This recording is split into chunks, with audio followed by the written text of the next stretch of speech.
Olá, professores! Hoje, mais uma vez, nós estamos aqui para falar da nossa lição da Escola Dominical. O nosso tema hoje vai ser Filhos da Luz, Sem Medo do Juízo, a lição 10 da nossa revista Amadurecendo na Esperança, exposição de 1 Tessalonicenses. Estamos acabando, né? Estamos já na lição 10, essa carta que foi maravilhosa, tudo que nós já conversamos sobre ela. Hoje ainda nós estamos falando sobre alguns temas que estão dentro do escopo da escatologia, mas como a gente tinha conversado na aula passada, isso não quer dizer que nós vamos se aprofundar em coisas que nem o próprio Paulo julgou tão importante. Mas nós estamos findando, 10ª lição, Filhos da Luz sem medo do juízo. Nós vamos ainda ter mais 3 lições, isso já trazendo o exercício mais uma vez que nós falamos na aula passada, mas o quão é importante nós entendermos que nós não podemos reduzir uma carta tão rica, uma carta tão boa, de apenas 5 capítulos, e reduzir isso a um tema específico que ela tratou. Não, ela tem muito mais a tratar, ela tem muito mais a nos ensinar, ela tem muito mais a falar conosco.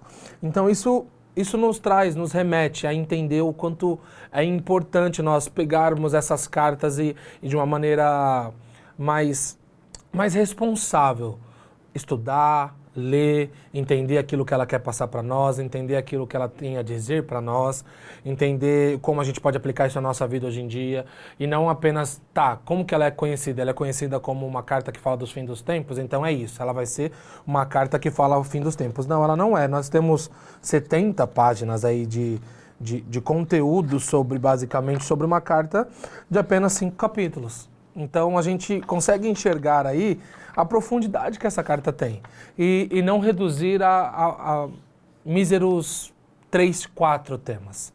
Não é isso que a carta, não é só isso que a carta tem a passar para nós. A carta tem uma infinidade de ensinamentos para nos ensinar, desde sexualidade que a gente passou, desde testemunho que a gente passou, desde o peso da palavra de Deus, desde assuntos realmente tratados em relação ao fim dos tempos, mas como a preguiça, como o básico do cristão que nós vamos ver na lição que vem, como o Espírito Santo que nós vamos ver na lição 12. Então nós temos muitos temas sendo tratados nessa carta. Então ela vai se findando com essa lição para nós, de que realmente nós temos muito a aprender com tudo que ela tem a nos ensinar, mesmo sendo condensada, mesmo sendo teoricamente pequena, né?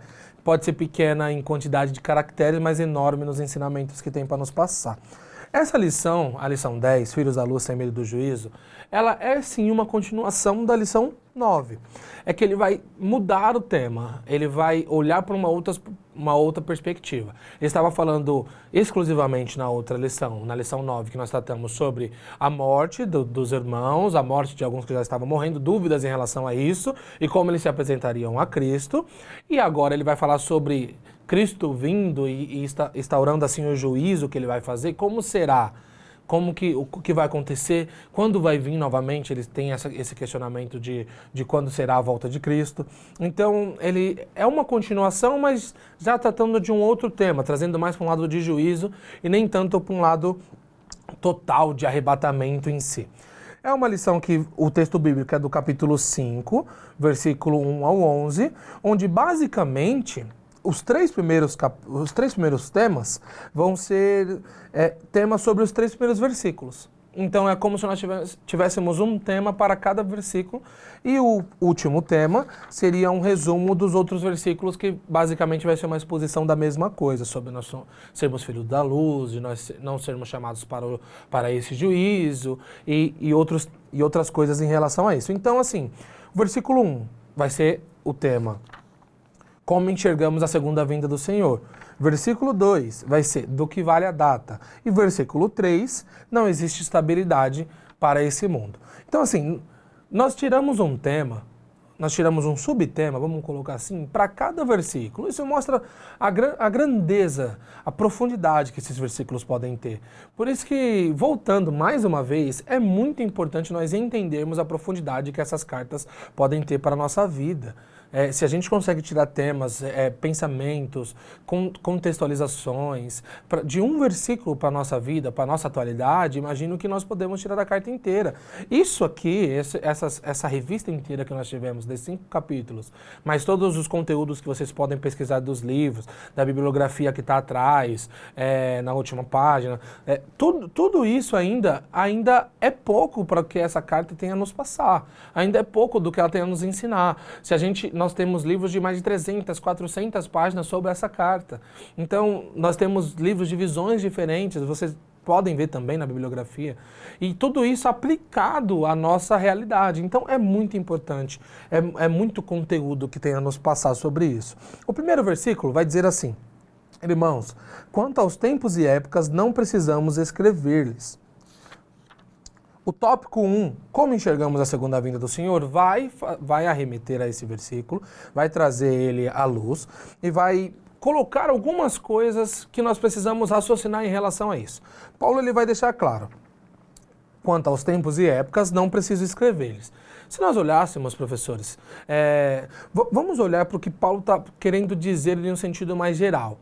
É como se Paulo estivesse dizendo assim para aquela igreja, dizendo assim, pense, tudo que eu disser para vocês não vai mudar em nada, o que vocês vão saber daquele dia.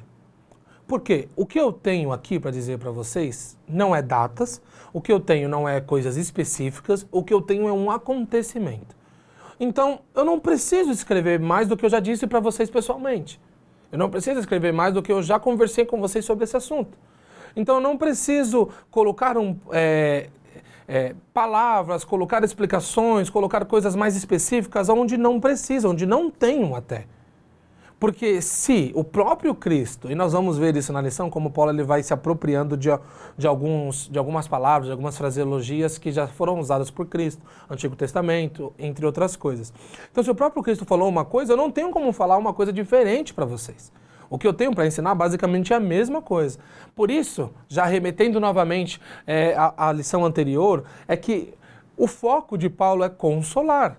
O foco de Paulo não é explicar certinho, especificamente como vai sendo, como vai ser, como é cada coisa, qual é a cor, Não, o foco de Paulo é consolar aqueles alunos, é consolar aqueles irmãos, é consolar aquela igreja de que era necessário eles entenderem que isso aconteceria e que eles precisariam estar em santidade com Cristo. Então esse é o foco de Paulo.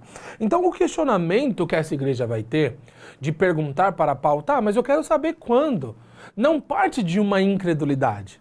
Isso é um ponto legal. Nós precisamos entender o quê? Por que a igreja de Tessalônica estava fazendo aquela pergunta?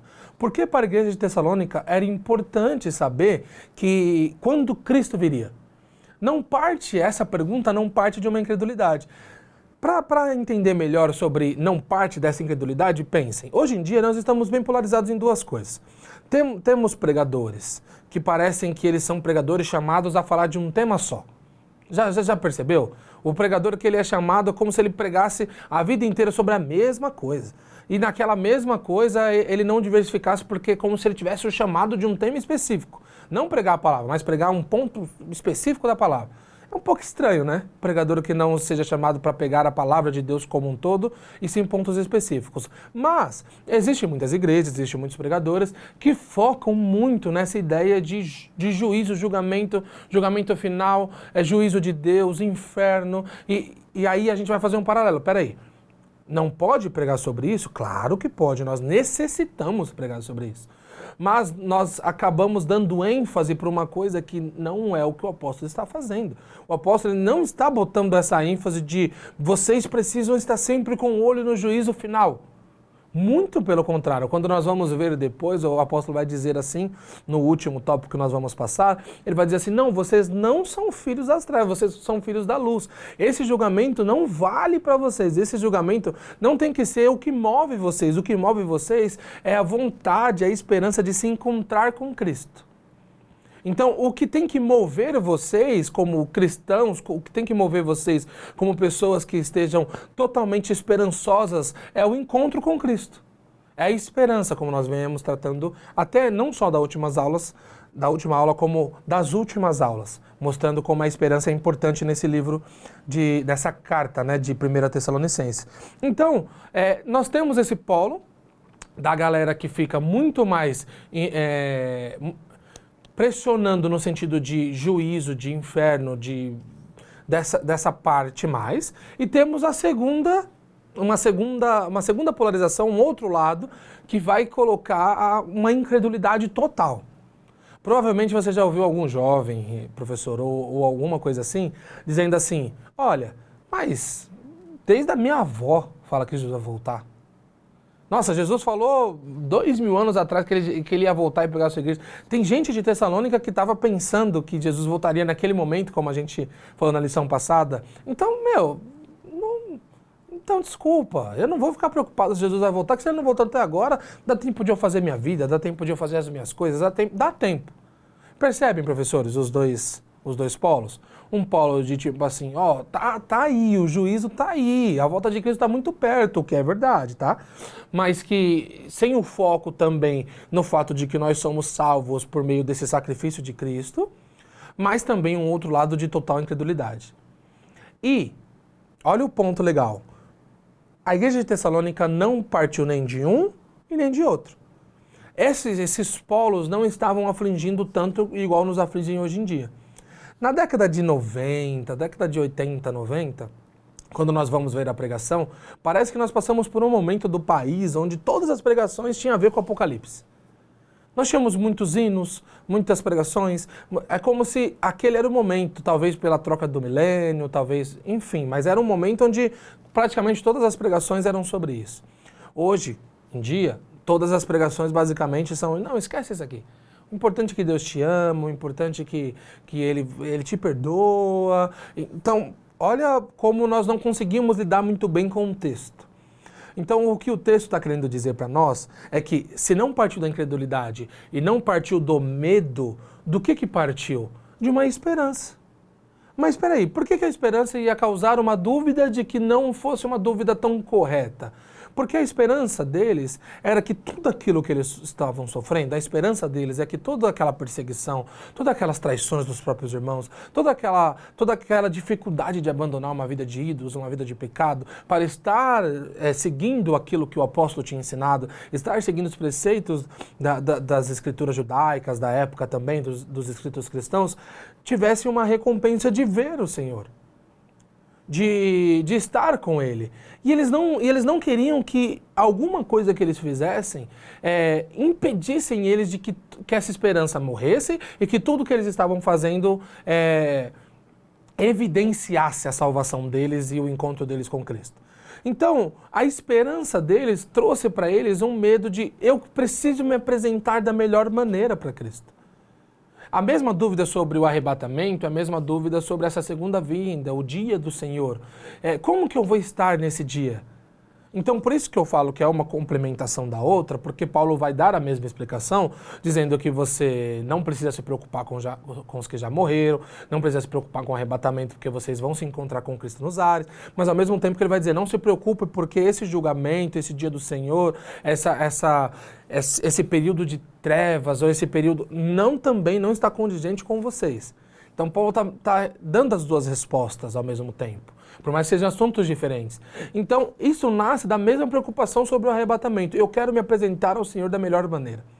Então, isso para os Tessalonicenses não nasce de uma incredulidade. Isso para a igreja de Tessalonicenses não nasce como uma ideia de, meu Deus do céu, eu vou ser o julgado, ou, meu Deus do céu, eu não acredito que isso vai acontecer. Não, nasce de, eu sei que vai acontecer, eu sei que pode ser em breve, e como que eu me apresento a Deus? Eu quero saber qual é a melhor maneira de eu me apresentar a Deus.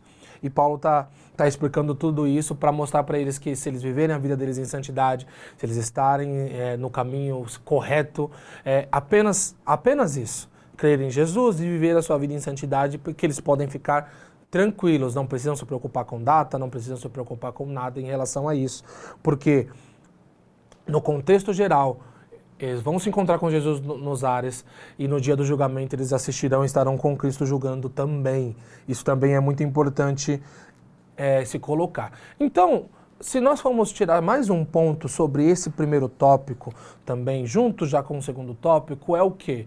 Dentro disso, o que era aproveitar a vida? Porque você pode perguntar, mas por quê? Por que vamos tirar o que é aproveitar a vida dessa lição? Porque a preocupação dos Tessalonicenses era, eu estou com a minha vida aqui, e eu quero estar com Cristo, e eu quero participar do julgamento estando com Cristo, eu não quero ser o julgado, então dentro disso, o que eu tenho que fazer da minha vida para que eu esteja no caminho correto, para que essas coisas aconteçam comigo? E a pergunta, se fosse refletida para nós, é hoje, ok, nós estamos ansiando esperançosamente pela vinda de Cristo. Nós estamos cada dia mais vendo sinais, cada dia mais entendendo que essa vinda está muito próxima e tentando sempre estar, nos apresentar agradavelmente a Deus. E a pergunta é, tá, então como que nós vamos portar a nossa vida? Como que seria aproveitar uma vida, uma dádiva que Deus nos deu, e ao mesmo tempo que nós estamos aproveitando essa dádiva, nós estamos agradando a Ele? Como que nós conseguimos juntar essas duas coisas? E a resposta é muito simples. É viver uma vida dentro dos preceitos de Deus. Uma vida dentro dos preceitos de Deus é agradar a Deus e é aproveitar a vida. Porque nós nunca, professores, nós nunca conseguiríamos aproveitar a vida da melhor maneira, sendo que aproveitar a vida é usar ela da melhor maneira daquilo que você foi criado para fazer. Então, se você foi criado para adorar, se você foi criado para estar com Cristo, se você foi criado com algumas especificações, como se fosse virada uma latinha de alguma coisa, fala, o que tem aqui? Tá, você tem um anseio por adorar, um anseio de estar com Cristo, um anseio de voltar para casa. Se todas essas coisas foram evidenciadas, nós estamos aproveitando a vida da melhor maneira. A diferença é que a cosmovisão mundana e a cosmovisão cristã está em um conflito tão grande que parece, às vezes, que aproveitar a vida é pular para o outro lado e ver o que aquilo tem de melhor. Não. Aproveitar a vida é estar dentro dos primórdios da nossa criação. Aproveitar a vida é estar dentro daquilo que nos faz feliz. E o que nos faz felizes não é um ato sexual momentâneo. O que nos faz feliz não é uma situação que foge da nossa realidade de droga, de bebida momentânea. Não, não é isso. O que nos faz feliz é estar sempre, estar em uma vida que nos condiciona a momentos tristes e felizes, mas paz interior além de tudo. E isso só é permitido, isso só é alcançável quando nós estamos dentro dos preceitos de Deus, porque eles nos trazem de volta aos primórdios da nossa criação, eles nos mostram o quão é importante estar com Deus. Então, por muitas vezes, a gente pode até pegar o exemplo de Jó, só para exemplificar. Um período de muito sofrimento é totalmente esquecido em uma aparição de Deus, em uma conversa de Deus, em um monólogo de Deus, né? Não vamos nem colocar um diálogo, em um monólogo de Deus. Então, talvez para nós o mundo não entenda que, como o Jó colocou, como C.S. Lewis coloca em um dos seus livros, quando ele vai fazer uma paráfrase, contar uma história sobre Jó, ele vai colocar assim, eu procurei durante muito tempo várias respostas do que acontece com o sofrimento e do porquê isso é verdade para mim, mas eu percebi uma coisa, tu és a resposta. Então o que Paulo está querendo trazer aqui é dizer assim, calma, o juízo vai vir, vocês não sabem a data, vocês não sabem como especificamente isso vai acontecer, vocês não têm esse conhecimento geral, mas calma. Vocês não precisam deixar que as dúvidas sejam maiores do que o evento que vai acontecer. Fiquem calmos, sigam a sua vida com Cristo, e no final você vai se encontrar com Ele, quando Ele voltar você vai estar com Ele nas nuvens, no momento do julgamento você vai estar ao lado dEle. O que Paulo está querendo dizer no versículo 1 e no versículo 2, irmãos, quanto aos tempos e às épocas não precisamos escrever-lhes, pois vocês mesmos sabem perfeitamente que o dia do Senhor virá como ladrão da noite. Não importa qual vai ser o dia, não importa como vai ser, não importa literalmente quais serão as coisas, o que importa é que nesse dia vocês bem sabem, não precisa escrever, vocês vão estar lá. Então esse que é o ponto central para Paulo. Então assim, nós poderíamos perder horas aqui, e poderíamos, professores, falando sobre o ladrão da noite, sobre a mulher grávida, sobre as dores de parto, sobre muitos detalhes.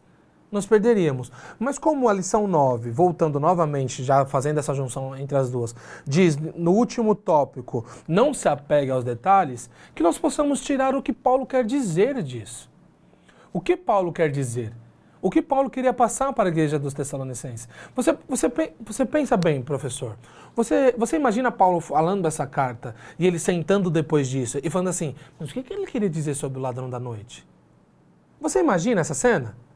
Você imagina a igreja de Tessalônica sentando e dizendo assim, tá, mas mulher grávida? O que ele queria dizer com isso? Ou você imagina a igreja de Tessalônica sentando e falando assim, nossa, nós estávamos cheios de dúvidas. Mas, como o apóstolo mesmo disse para nós, vamos ficar tranquilo, vamos nos confortar com as palavras dele. Jesus vai vir nos buscar e nós vamos nos apresentar irrepreensíveis, como o livro de Hebreus diz. Irrepreensíveis perante esse Senhor. Então, tirar daí o que Paulo está querendo dizer para nós é muito importante, muito mais importante do que se apegar a esses detalhes sobre o que é o ladrão, o que é a mulher grávida. O que nós precisamos entender dessa passagem é, nesse momento nós estamos nos preparando ao encontro com Cristo. É isso, nós estamos nos preparando para o encontro com Cristo. E isso tem que ser o primordial. Isso tem que ser o que importa. Isso tem que ser o que nos move. Isso é o que tem que ser o que mantém a nossa esperança elevada, a nossa esperança viva, a nossa esperança sendo o que nos move totalmente na nossa maneira de viver.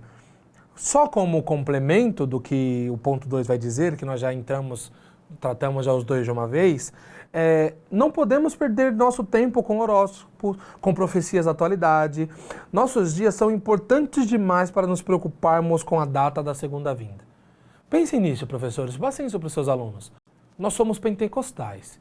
Nós acreditamos fielmente nas profecias, nos dons, na evidência dos dons, nós acreditamos totalmente na contemporaneidade dos dons. Então isso não é uma discussão.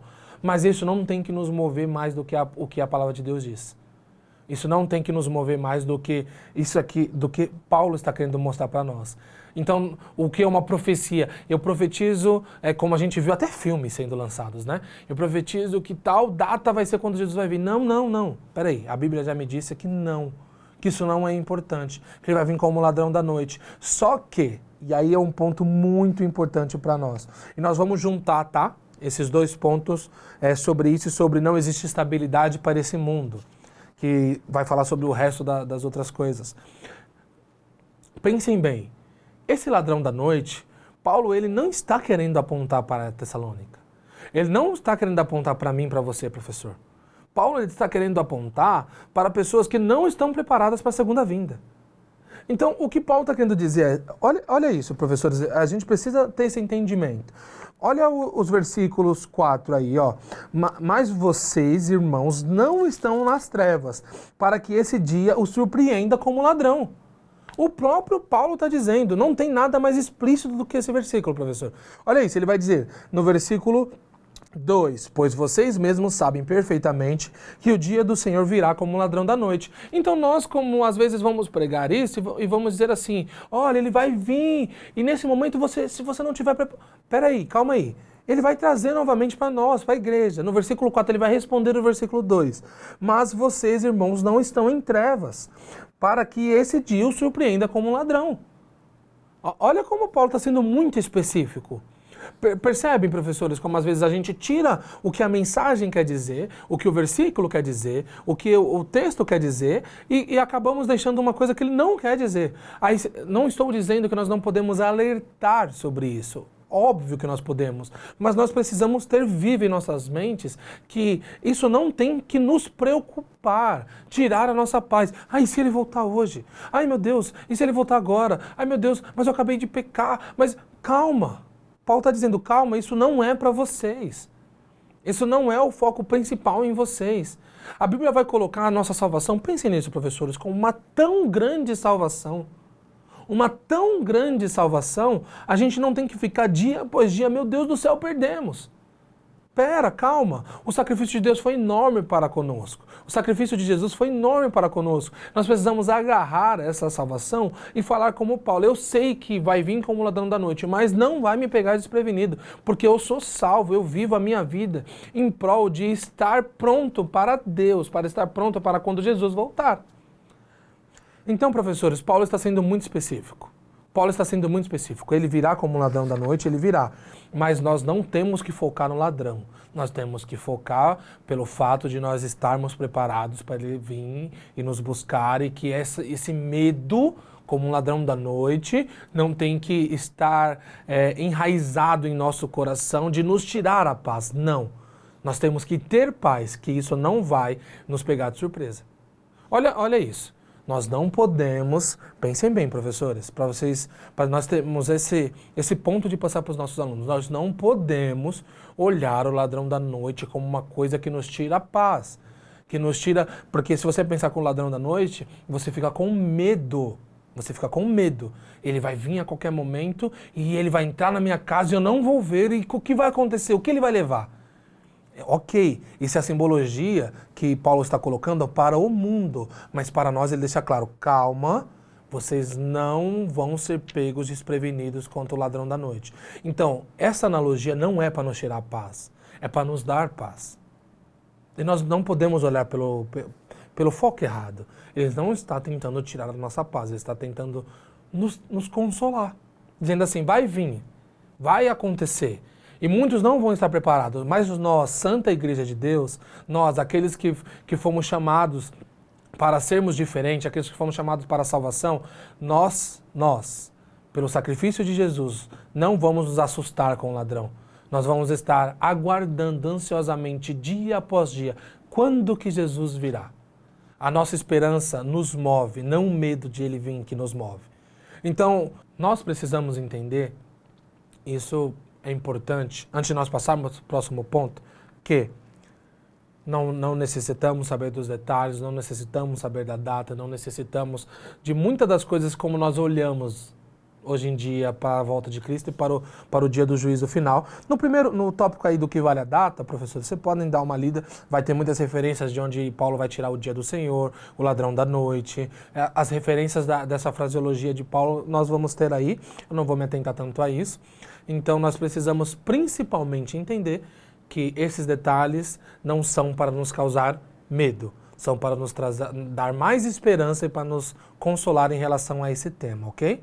O terceiro tópico é não existe estabilidade para esse mundo, que ele vai remeter ao versículo 3. Vai dizer assim, ó, quando disserem paz e segurança, então de repente a destruição virá sobre eles, como dores a mulher grávida, e de modo nenhum escaparão. Esse ponto aqui, eu vou mais uma vez, para deixar bem claro, trazer o que Paulo está querendo dizer, para nós não entendermos que ele está dizendo isso para nós, tá? Ele não está dizendo isso para nós. Se nós prestarmos atenção, quando ele fala quando disserem, automaticamente ele já está falando sobre outras pessoas dizendo. E outra coisa que ele vai dizer também no versículo é que ele vai colocar assim, sobre eles, e de modo algum eles escaparão.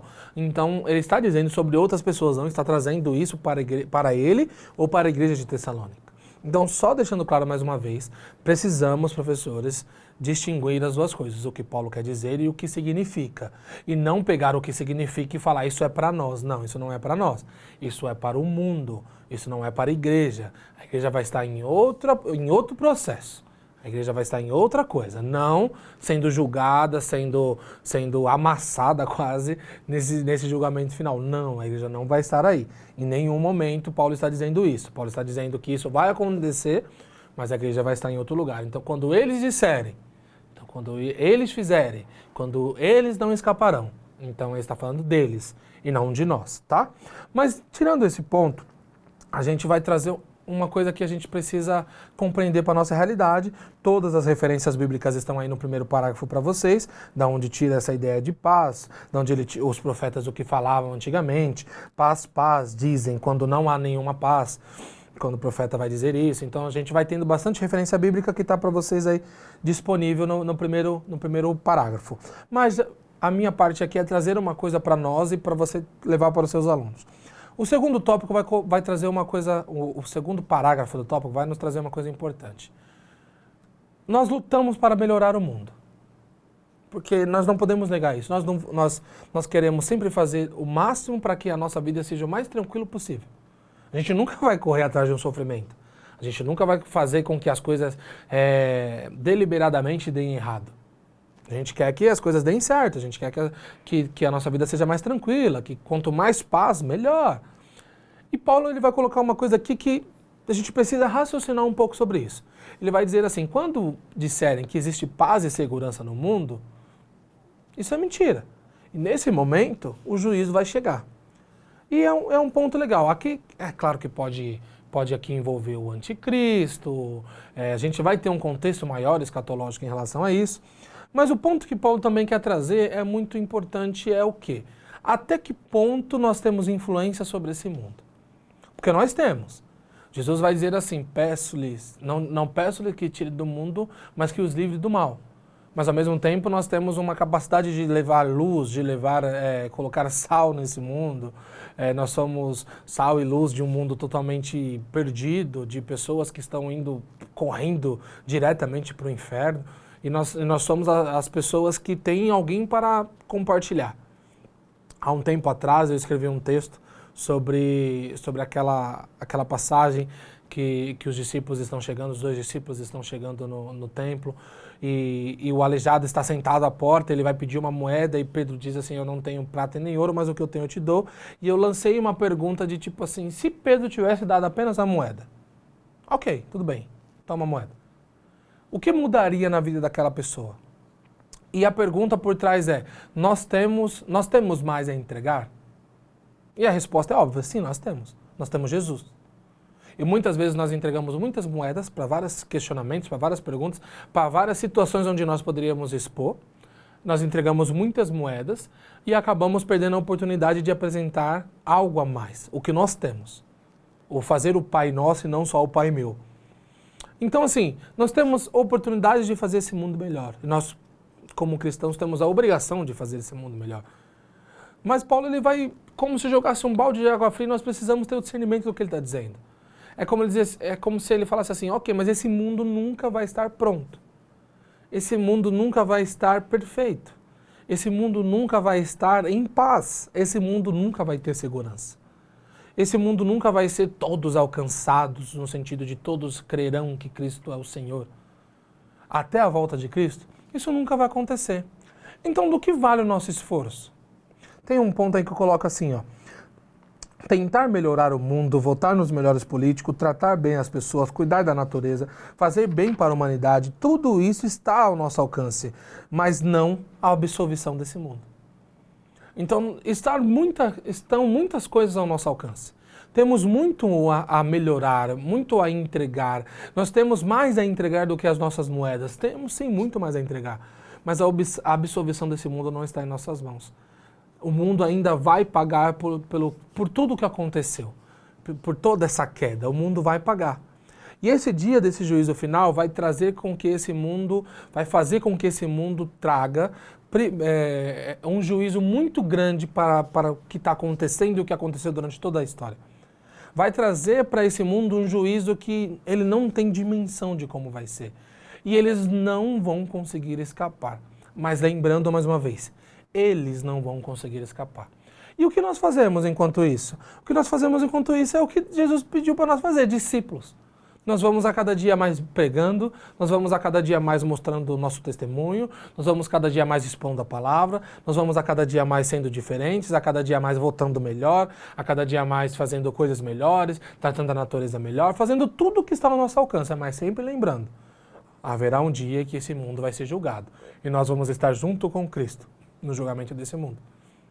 Nós não vamos estar sendo julgados juntos. Nós não vamos estar sofrendo juntos. Nós já vamos estar junto com o nosso Senhor desde o momento do arrebatamento, julgando esse mundo junto com Ele. Isso é muito importante para nós entendermos. Já desmistificamos durante essas 2 lições o ponto central que Paulo não está dizendo isso para nós, Paulo não está dizendo isso para nos amedrontar, Paulo está dizendo isso para nos confortar, Paulo está dizendo isso para confortar aquela igreja e que nós possamos nos confortar também com o que ele disse para aquela igreja. Esse mundo ele vai ter o julgamento dele. As pessoas vão tomar um susto quando o ladrão da noite vier. Quando o Jesus, como o ladrão da noite vier, elas vão ficar assustadas. Meu Deus, ele veio, eu não estava preparado. Não, mas essas não são para nós. O que nós estamos? Nós somos chamados, e é o último ponto. Qual que é o nosso verdadeiro chamado? Nós somos chamados de filhos da luz. O nosso chamado é para salvação e não para perdição. Isso porque, ao contrário de todos os exemplos que Paulo deu sobre a ira do Senhor, eles não tinham sido chamados, os tessalonicenses não tinham sido chamados para a destruição, e sim para a salvação. Se nós lermos agora, e eu perco até um tempinho para nós entendermos isso, olha o versículo 5 para frente, vai dizer assim: vocês todos são filhos da luz, filhos do dia, não somos da noite nem das trevas, portanto não durmamos como os demais, mas estejamos atentos e sejamos sóbrios. Então isso é como um alerta e não como uma coisa de medo para nós. Pois os que dormem, dormem de noite, os que se embriagam, embriagam-se de noite. Nós, porém, somos do dia. Sejamos sóbrios, vestindo a couraça da fé e do amor e o capacete da esperança da salvação. Paulo que vai dar até um prelúdio do que ele vai tratar lá em Efésios, daquela famosa armadura de Jesus, a armadura do Evangelho, essa armadura que ele vai expor durante alguns versículos. Porque Deus não nos destinou para a ira, mas para recebermos a salvação por meio de nosso Senhor Jesus Cristo. Ele morreu por nós, para que estejamos acordados, quer dormindo, quer vivamos unidos a Ele. Por isso, exortem-se e edifiquem-se uns aos outros, como de fato vocês estão fazendo. Por isso, exortem-se, encorajam-se, edificam-se uns aos outros com as palavras de que nós não somos das trevas, nós não somos da noite, nós somos da luz. Essa é a mensagem que tem que ficar, professores. A mensagem de que nós não podemos nos confundir, de pegar o que Paulo estava dizendo para o mundo e trazer como se ele estivesse dizendo para nós. Nós precisamos ter esperança. Cristo vai vir, a segunda vinda está aí. Nós não sabemos data, nós não sabemos muitos detalhes, nós não sabemos muita coisa, mas vai acontecer. E o dia do julgamento nós vamos estar com Cristo, julgando esse mundo ao lado dele, porque nós já nos encontramos com ele. Para concluir, a conclusão vai dizer assim: todas as orientações de Paulo, tanto na lição passada quanto nessa, foram única e exclusivamente para nos confortar. Não devemos nos afligir com todas essas coisas. Elas devem trazer esperança, não medo. Cristo logo virá. E enquanto as nações precisam se preocupar com o julgamento, nós apenas esperamos ansiosamente. Para nós é esperança, para eles é medo. Para nós é anseio, para eles é loucura. Então, para nós é diferente. Paulo deixa claro que nós somos filhos da luz. Para nós é totalmente diferente. Para finalizar, ou para refletir, o papel da igreja não é saber tempos ou épocas que o Pai reservou para sua exclusiva autoridade, mas estar engajados na obra e preparada para a segunda vinda de Cristo. Hernandes Dias Lopes que escreveu esse para refletir, tá? Então, para finalizarmos, como a conclusão diz, 2 lições em uma, que nós dividimos em 2 aqui, nos deixa claro, não nos apeguemos aos detalhes, nos apeguemos à esperança, ao conforto que o apóstolo quer dizer para nós. Cristo virá, ele julgará o mundo, os mortos ressuscitarão, nós estaremos junto com ele. Tudo isso vai acontecer, mas enquanto isso nós estejamos engajados na obra e nos preparando para naquele dia nós nos apresentarmos irrepreensíveis. Que é o projeto de santificação que o Espírito Santo esteja fazendo em nós, está fazendo em nós, esteja completo. Ok, professores? Então essa é a aula 10. Espero vocês na próxima aula. Tenham uma ótima aula e que esse conteúdo possa ter abençoado a vida de vocês.